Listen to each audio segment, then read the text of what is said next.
ஏன்டா இந்த 3வது முறை எம்எல்ஏ ஆகணும்னு நினைக்கிறேன். உண்மைங்க, உண்மை. எந்த மக்களுக்கான ஒரு பிரச்சனைகளை குறித்து பேசினாலும் எல்லாத்துக்கும் முட்டுக்கட்ட.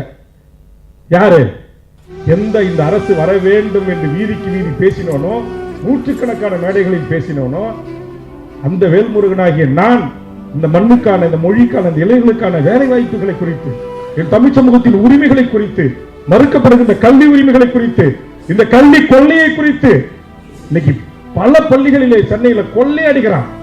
ஒரு முதலமைச்சர் அமைச்சர் அலுவலகத்திலிருந்து லெட்டர் கொடுத்து அந்த கல்வி கொள்ளை தூக்கி வீசலாம். திமுரு எங்க இருந்து வந்துச்சு? திமுரு டெல்லி கொடுக்கிற திமுரு. உன் சிஓ என்ன பண்ண முடியும்? என்னுடைய காம்பவுண்ட் கேட்டுக்குள்ள வர முடியாதுன்றான். பிரின்ஸ் கத்தினாரு. இங்க இருக்கிற எல்லாரும் கத்தி பார்த்தோம். ஒரு RSS பின்புலம் கொண்ட கள்ளக்குறிச்சி ஸ்ரீமதிக்கு இதுவரைக்கும் நீதி கிடைச்சிருக்கா?